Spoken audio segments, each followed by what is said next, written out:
Hi, welcome to part 2 of our video here. I'm going to zoom out so you guys can see what we've done a little bit. So far, we've created our 4 sides to our lantern and our base as well. And we've also created some holes where the holes will go for a handle of some kind. So before I go in a little bit further, I'm going to zoom in here a little bit and just make sure that when we moved things around, they were exactly where we wanted them to be.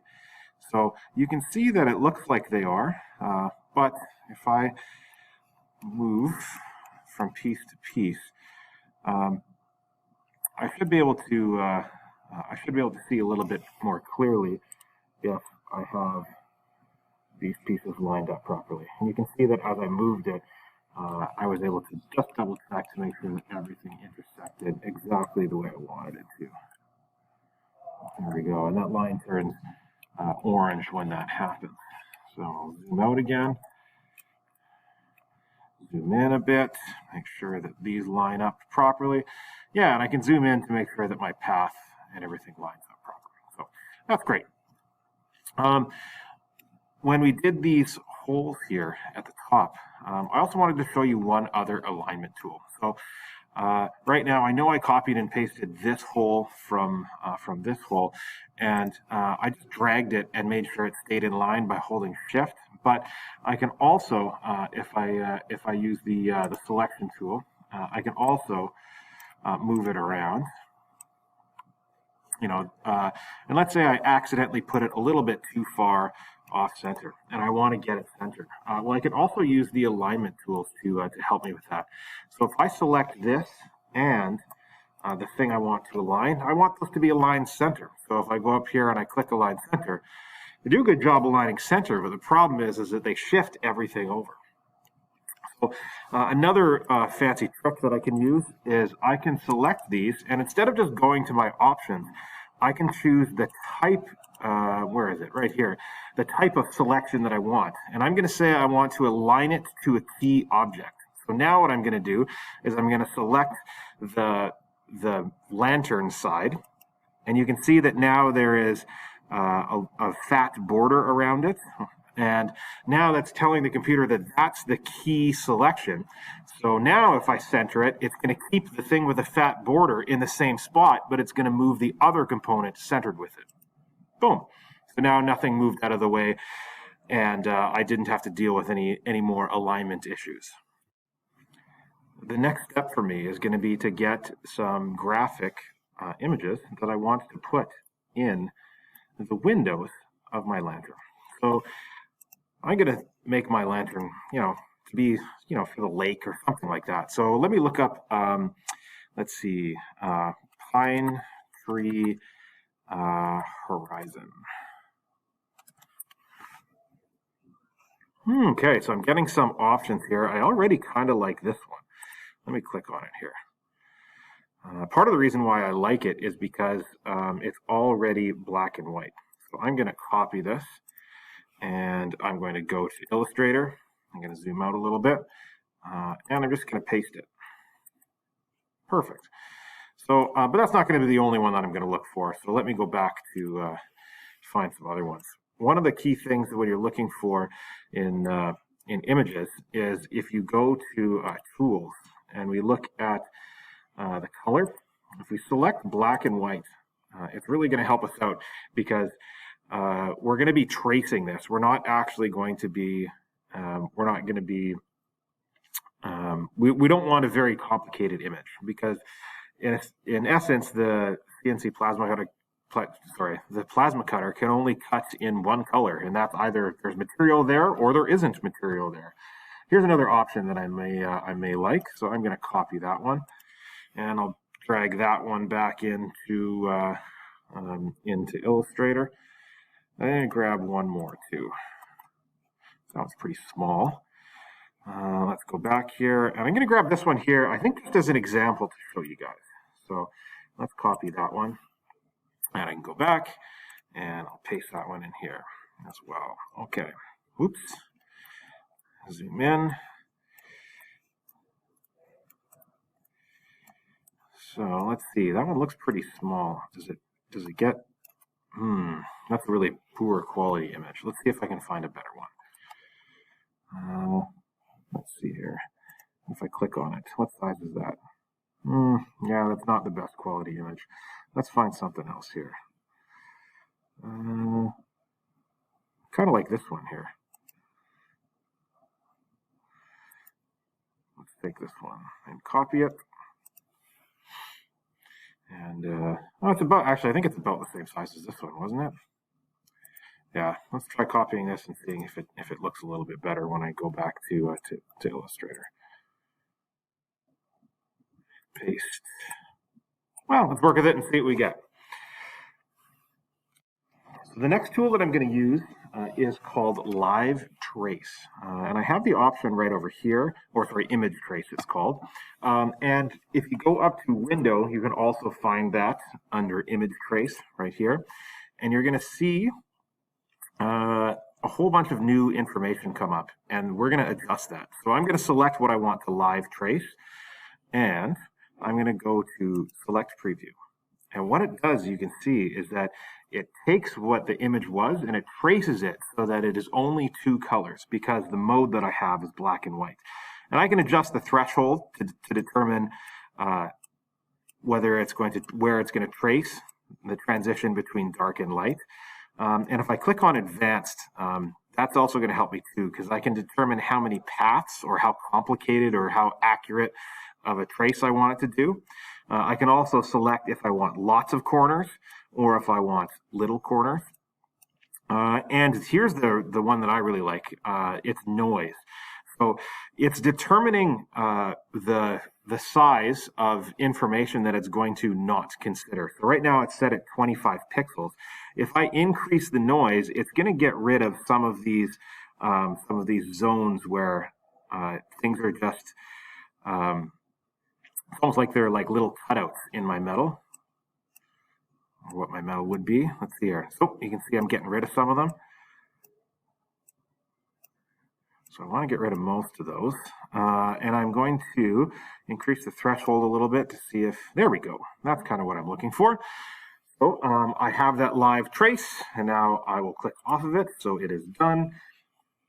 What you're going to need to do now is go to Object and go into Image Trace and go to Expand. And what that did is now that converts that into a whole bunch of different separate parts. So if I go to my Direct Select tool, I can select just this part, or I can select just this part.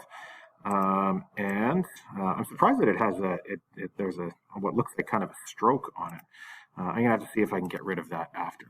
But I can select it and I can move it into different parts now. So the idea being here that if I take this, I'm going to zoom in, and I can use my normal selection tool. Get the direct select, so I can just select the part that I want and delete it. Now I can move this over with my normal selection tool. And what I'm going to do is I'm going to resize it. I'm going to kind of put it down at the bottom here. Hold down Shift to keep my aspect ratio the same, just so I don't make things very squishy or anything like that. I can move this down kind of to where I want it to be. And if I look at it right now, it's kind of tough to see how it's going to look. So if I go to my Layers panel up here, I could actually, I'm going to move my live trace out of the way. I can find the group that I have here, and I could even select this here, and I might be able to get rid of it. Let's see. Okay, but maybe let's say I want to have this be below the windows that I have. I can actually grab this and move it down. So it kind of gives me a better view of what this is actually going to look like.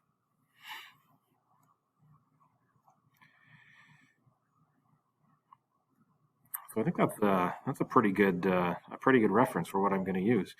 So I might not even use these two pieces.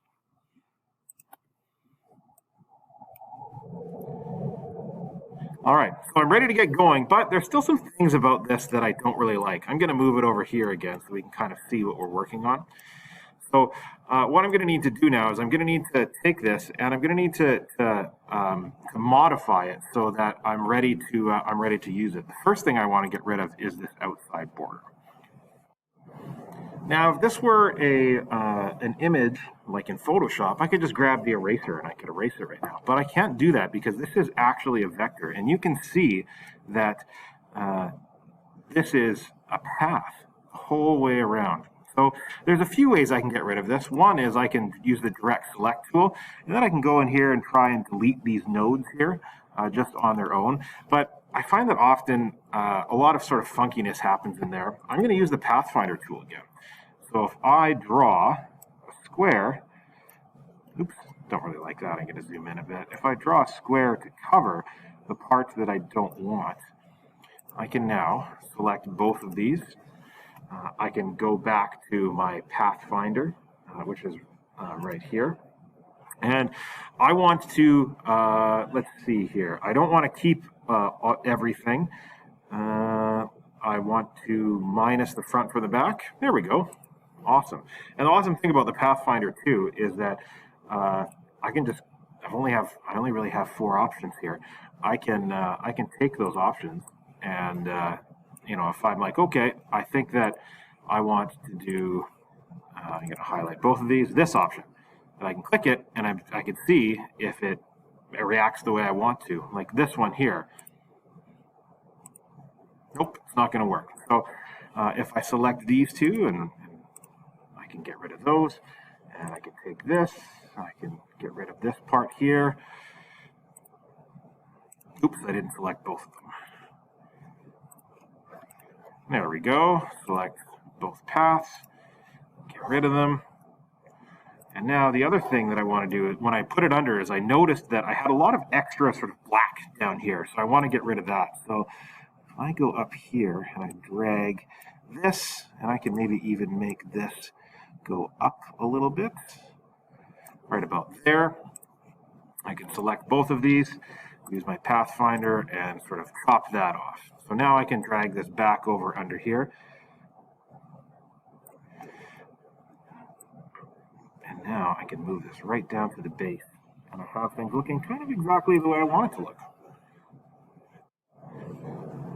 So again, I'm going to drag this down to the bottom so it kind of pokes through. Oops.